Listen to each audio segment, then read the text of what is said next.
पलविशा, आपका रद्द-ए-अमल, जस्टिस साहब ने बातें तो सच्ची सच्ची कह दी हैं, आज आपका रद्द-ए-अमल क्या है? देखिए, बहुत सी बातें ठीक हैं, लेकिन अब जब हुकूमत कहती है कि एक हाइब्रिड निज़ाम है तो फिर हम उस पर क्या कह सकते हैं। जब वो एक तस्लीम कर रही है कि ये एक ऐसा मिक्स है जो जिसको हाइब्रिड का नाम दिया गया है, तो फिर वो उसको अब हम वही मानेंगे जो वो कह रहे हैं, उस पर हम जब वो ख़ुद मान रहे हैं। लेकिन बात यह है कि जो भी निज़ाम है या जो भी अभी हमें मौजूदा हालात जो अवेलेबल है, हमने उसी में काम करना है। फ़िलहाल हम ख्वाहिश कर सकते हैं कि हम एक ऐसा मुल्क बन जाएं जहां इस दूध और शहद की नहरें बहें और इंसाफ का बोलबाला हो, लेकिन निज़ाम को जो भी नाम दिया जाए, हाइब्रिड है या हाइब्रिड प्लस प्लस हो, लेकिन उसको डिलीवर करना चाहिए। क्या ये डिलीवर कर रहे हैं? देखिए, मैं आपसे यही बात कर रही थी ब्रेक में कि ये जो एक अभी पॉवर्टी यानी गुर्बत, इस सैलाब के बाद और लुटे पुटे लोग और वो जो है उनका एक सैलाब आएगा, उसको टैकल करने के लिए हुकूमत के पास कोई सोच है? There is no plan. There is no plan is very dangerous. There is no plan का मतलब भूखा पेट और भूखे बच्चे को वो भूखा पेट कुछ नहीं देखता। भूखे पेट के पास खोने के लिए कभी कुछ नहीं हुआ। तो लिहाजा इस पर सोचने के बजाय हम और बहसों में पड़ जाएं कि अभी हम इन सूबों की जो भी हमने सोच रहे हैं कि चीर फाड़ करनी है वो हम बाद में कर सकते हैं।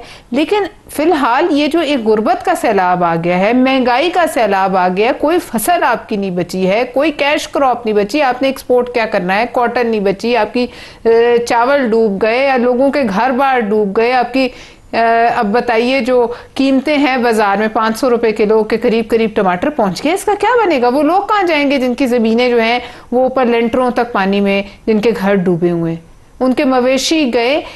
बात ये सोचने की है, ऊपर से इंडिया पानी छोड़े जा रहा है। मेरी बात सुने, ये रावी 38 साल बाद बहा है, लोग बहुत खुश हुए, ठीक है, हमें भी अच्छा लगा है कि पानी बह रहा है, लेकिन ये पानी हमें डुबोने के लिए छोड़ा गया है। और जब इसका मफाद हो तो वो रोक ले, जब उसका नुकसान हो तो वो हमें डुबोने के लिए इस तरफ छोड़ दे। इस पर, और वैसे भी इंडस वाटर ट्रीटी तो उन्होंने खत्म ही कर दी है ना, वो तो खत्म ही कर दी है ना, तो फिर हम भी तो पाबंद नहीं है ना। और जब मरने के लिए पानी छोड़ना है तो वो हमारी तरफ छोड़ दे, और जब नफे के लिए हो तो वो अपनी तरफ स्टोर कर लें और साला साल वाटरवेज जो है वो सूखे रहे।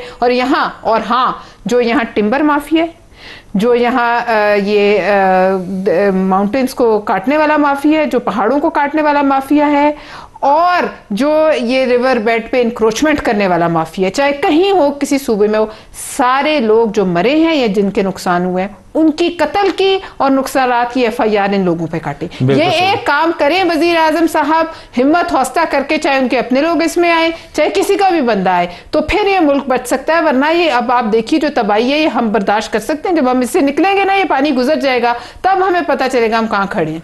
खुर्रम साहब, जो पंजाब में एवरेज लैंड होल्डिंग है रूरल एरियाज़ में, वो बहुत ज़्यादा नहीं है, बहुत छोटी छोटी लैंड होल्डिंग है, 2-2, 3-3 एकड़। और बहुत सारे ख़ानदान ऐसे हैं कि जो माल मवेशी 2 भैंसें हैं, एक गाय या एक बकरी रखी हुई है, तो उसी के ऊपर, और 1-1.5 एकड़ ज़मीन है, गाँव में किसी की फसल काट लेता है और वो दूध धो लेता है अपनी भैंस का, और उसी से उसका महीना चल रहा होता है। वो डिस्प्लेस हो गए, किसी की भैंस चली गई पानी में, किसी की वो फसल तो तकरीबन सारों की डूब गई ना। आपकी राइस की क्रॉप जो है वो अब दुआएं मांगनी पड़ेंगी कि उसका कुछ बचेगा या नहीं बचेगा। सब्जियां वब्जियां भी गई, उनके लिए हमें कुछ सोचना पड़ेगा। 4 मिलियन अभी हम कह रहे हैं कि मुतासर हुए हैं, एक्चुअल नंबर जो है बहुत बड़ा होगा, 4 मिलियन नहीं होगा, क्योंकि बेशतर देहात इस वक्त पानी के नीचे है। तो क्या करेंगे? क्या कोई there should be a bigger plan इन लोगों को रिहेबिलिटेट करने के लिए, उसके ऊपर कोई सोच है?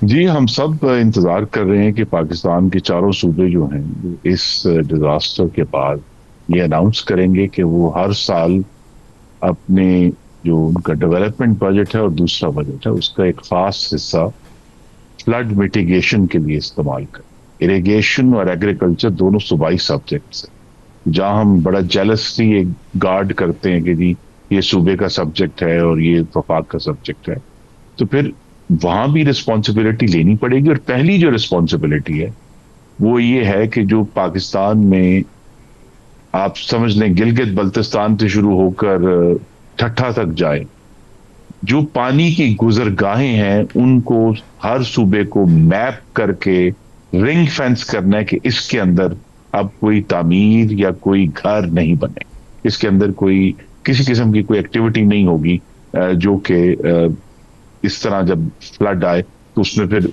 जो जानों का ज़िया। दूसरा ये है कि जो दरिया है उसका जो फ्लड होना है वो उसके अपने बेनिफिट्स भी हैं, ठीक, वो अपनी जगह पर डिस्प्लेस होते हैं लोग। 2014 में जब लास्ट टाइम चनाब में मेजर फ्लड आया था तो उस वक्त शहबाज शरीफ साहब वजीर आला थे, उन्होंने जो मवेशी थी वो रिप्लेस किए थे जिसका नुकसान हुआ था। तो जो दूसरी अब ड्यूटी, एक तो गुजरगाहों को रिंग फेंस करें, दूसरा ये सूबों का एक उनके लिए एक और चैलेंज है कि वो जो सर्वे करने हैं रिहेबिलिटेशन के, जिसमें लोगों को घर बनाने के लिए या मवेशी रिप्लेस करने के लिए जो इमदाद देनी है, वो सर्वे जो है उनमें इंटेग्रिटी हो, वो दुरुस्त सर्वे हो, ताकि हकदारों तक उनका जो हक है वो पहुंचाया जाए जो जो करना चाहता है। तीसरा जो इश्यू है वो यही है कि बहरहाल हमें अक्रॉस पाकिस्तान में जहां जहां से पानी गुजर रहा है, इस किस्म के फ्लड से बचने के लिए हमें बड़ी मेजर इन्वेस्टमेंट्स करनी है, सूबों को भी और वफाक को भी, कि ताकि हम, और ये इन्वेस्टमेंट्स वो हैं जो आम सालों में खाली पड़े रहेंगे, जो स्टोरेज के एरियाज होंगे, या अगर आप कोई और इस तरह के चैनल्स बनाते हैं जो डाइवर्ट करें फ्लड वाटर को, जो आम साल, लेकिन हमें बहरहाल ये हजारों अरब की इन्वेस्टमेंट है जिसका आगाज हमें इसी साल से करना होगा। तो ये तीन चीजें तो फौरी तौर पर हैं जिस पर बजाय ये कि वफाक और सूबे जो है वो आपस में उसमें मेरे ज़हन में एक तजवीज़ है जिसमें आप तीनों मेहमानों से राय लेना चाहता हूँ। आप सूबों के पास बहुत वसाइल हैं, पंजाब के पास कई हज़ार अरब का बजट मौजूद है, तो हर वो मुतासरा गांव जहाँ पे पानी आया और उसकी फसल डूब गई है, 2-2, 3-3 एकड़ वाले लोग जिनके भैंसें पानी में बह गई हैं या उनका चारा डूब गया, तो आप उनको इंटरेस्ट फ्री लोन 10 लाख तक का 5-5 साल की मुद्दत फॉर रीपेमेंट पीरियड उन सब को दें, वो वापस भी कर देंगे और उनको भैंस खरीदने के लिए वसाइल भी मैसर आ जाएंगे। और वो कच्ची छतें डालते हैं, वो हमारी तरह के पक्के घर बना के नहीं बैठते, उनका 10 लाख में वो काम जो है थोड़ी बहुत उसकी भी मदद मिल जाएगी।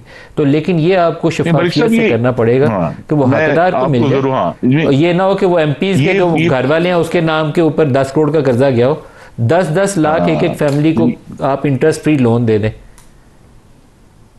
नहीं, तो ये बल्कि सब ये एक्सरसाइज पूरी आज से 11 साल पहले पंजाब में हो गई थी, उसके तमाम मैकेनिज्म्स मौजूद हैं, कार्ड्स के जरिए जो है वो रिलीफ दिया गया था। सिंध ने भी इसमें काफी काम किया 2022 में। तो ये उसको दोबारा, तो मैंने कहा असल इशू ये है कि जो सर्वे है वो इंटेग्रिटी का हो कि हकदार तक उसका हक पहुंचे, otherwise mechanism already in place है। जो लार्जर इशू है वो यही है कि अब, और ये काम पार्लियामान में मुंतखब नुमाइंदों का है, सेनेट में नुमाइंदों का है, कि कौम को ये बावर कराना है कि क्लाइमेट चेंज अब एक मुस्तकिल हकीकत है और हमें उससे डील करना है। उसमें जो मौसम की तब्दीली, अच्छा खोखर साहब से मैं इस पे राय ले लूं। खोखर साहब, ये जो रिहैबिलिटेशन करनी है क्विकली लास्ट 3-4 मिनट्स क्या करना चाहिए उसके लिए? एक तो मैंने तजवीज़ दे दी, आप मुतफिक हैं या इख्तिलाफ करते हैं?